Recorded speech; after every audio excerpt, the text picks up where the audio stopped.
والأرض واختلاف الليل والنهار لآيات لأولي الألباب. I would think about changing your perspective on the world a bit and showing you some of the designs that we have in nature. And so I have my first slide to talk about the dawning of the universe and what I call the cosmic scene investigation, that is looking at the relics of creation and inferring what happened at the beginning and then following it up and trying to understand it. And so one of the questions that I asked you is, when you look around, what do you see? Well, you see this space that's created by designers and by the work of people, but what you actually see is a lot of material that was already here being reshaped in a certain form.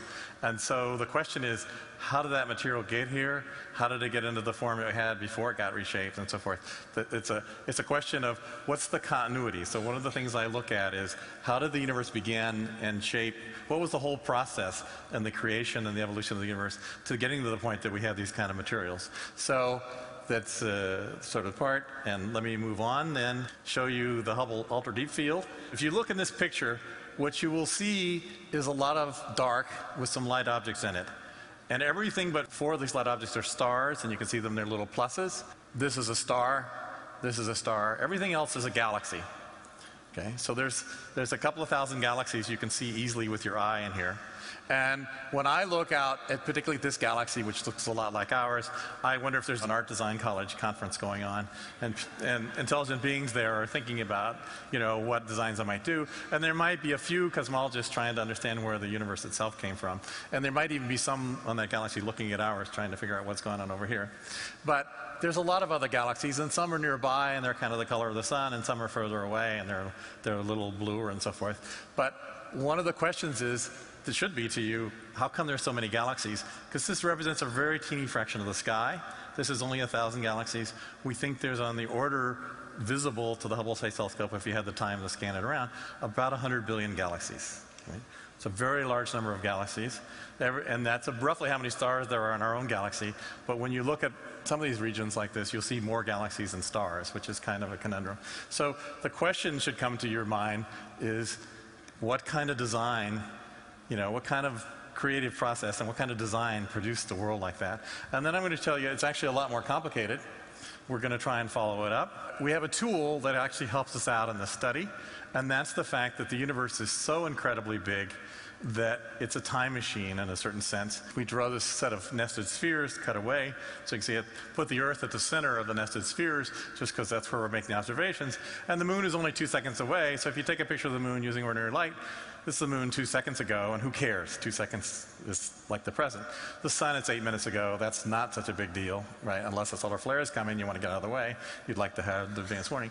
But you get out to Jupiter, and it's 40 minutes away. It's a problem. You hear about Mars. It's a problem communicating to Mars, because it takes light long enough to go there. But if you look out to the nearest set of stars, so the nearest 40 or 50 stars, it's about 10 years. So if you take a picture of what's going on, it's 10 years ago.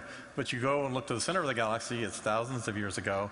You look at Andromeda, which is the nearest big galaxy, and it's 2 million years ago. If you took a picture of the Earth 2 million years ago, there'd be no evidence of humans at all, because we don't think there were humans yet. I mean, it just gives you the scale. And with the Hubble Space Telescope, we're looking out hundreds of millions of years to a billion years. But if we were capable to come up with an idea how to look even further, to sense things even further, and that was what I did. A lot of my work was to develop the techniques and tools. We could look out back to even earlier epochs before there were stars and before there were galaxies, back to when the universe was hot and dense and very different. And so that's the sort of sequence. And so I have a more artistic impression of this. There's the galaxy in the middle, which is the Milky Way, and around it are the Hubble, nearby kind of galaxies. And there's a sphere that marks the different times. And behind that are some more modern galaxies. You see the whole big picture. The beginning of time is funny. It's on the outside, right? And then there's a part of the universe we can't see because it's so dense and so hot, light can't escape. It's like you can't see to the center of the sun. You have to use other techniques to know what's going on inside of the sun. But you can see the edge of the sun, and the universe gets that way, and you can see that. And then you see this sort of model area around the outside, and that is the radiation coming from the Big Bang, which is actually incredibly uniform. The universe is almost a perfect sphere, but there are these very tiny variations, which we show here in great exaggeration.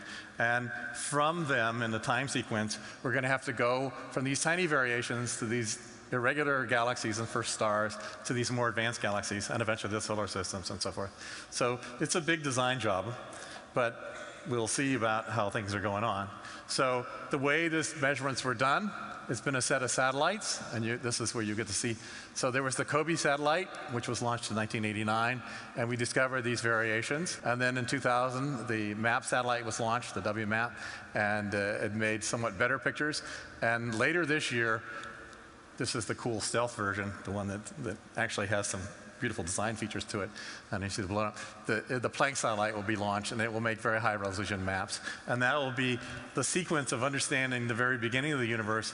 And what we saw was we found these variations, and then they told us the secrets both about the structure of space-time and about the contents of the universe and about how the universe started in its original motions. So we have this picture, which is quite a spectacular picture, and I'll come back to it at the beginning, where we're going to have some mysterious process that kicks the universe off at the beginning, and we go through a period of accelerating expansion, and the universe expands and cools until it gets to the point where it becomes transparent. Then the dark ages, and then the first stars turn on, and they evolve into galaxies, and the later they get to the more expansive galaxies. And somewhere around this period is when our solar system started forming, and it's maturing up to the present time. And there's some spectacular things, and this wastebasket part, that's to represent what the structure of space-time itself is doing during this period. And so this is a pretty weird model, right? What kind of evidence do we have for that? So let me show you some of nature's patterns that are a result of this. I always think of space-time as being the real substance of space, and the galaxies and the stars just it's like the foam on the ocean. It's a marker of where the interesting waves are and whatever went on. So here is the Sloan Digital Sky Survey showing the location of 1 million galaxies. So there's a dot on here for every galaxy. They go out and point a telescope at the sky, take a picture, identify what are stars and throw them away, look at the galaxies, estimate how far away they are, and plot them up, and just put radially they're going out that way. And you see these structures, this thing we call the Great Wall, but there are voids and all this kind of stuff, and they kind of fade out because the telescope isn't sensitive enough to do it. Now I'm going to show you this in 3D. What happens is you take pictures. As the Earth rotates, you get a fan across the sky. There's some places you can't look because of our own galaxy, or because there are no telescopes available to do it. So the next picture shows you the three-dimensional version of this rotating around. You see the fan-like scans made across the sky. Remember, every spot on here is a galaxy, and you see the galaxies, sort of in our neighborhood, and you sort of see the structure, and you see this thing we call the Great Wall, and you see the complicated structure, and you see these voids. There are places where there are no galaxies, and there are places where there are thousands of galaxies clumped together. Right? So there's an interesting pattern, but we don't have enough data here to actually see the pattern. We only have 1 million galaxies, right? So we're keeping like 1 million balls in the air, but what's going on? There's another survey which is very similar to this called the 2-degree field of view galaxy redshift survey. Now we're going to fly through it at warp 1 million. And every time there's a galaxy at its location, there's a galaxy, and if we know anything about the galaxy, which you do because there's a redshift measurement and everything, you put in the type of galaxy and the color. So this is the real representation. And when you're in the middle of the galaxies, it's hard to see the pattern. It's like being in the middle of life. It's hard to see the pattern. In the middle of the audience, it's hard to see the pattern of this stuff. So we're going to go out and swing around and look back at this. And you'll see first the structure of the survey, and then you'll start seeing the structure of the galaxies that we see out there. So again, you can see the extension of this Great Wall of galaxies showing up here. But you can see the voids, you can see the complicated structure, and you say, well, how did this happen, right? Suppose you're the cosmic designer. How are you going to put galaxies out there in a pattern like that? It's not just throwing them out at random. There's a more complicated process going on here. How are you going to end up doing that?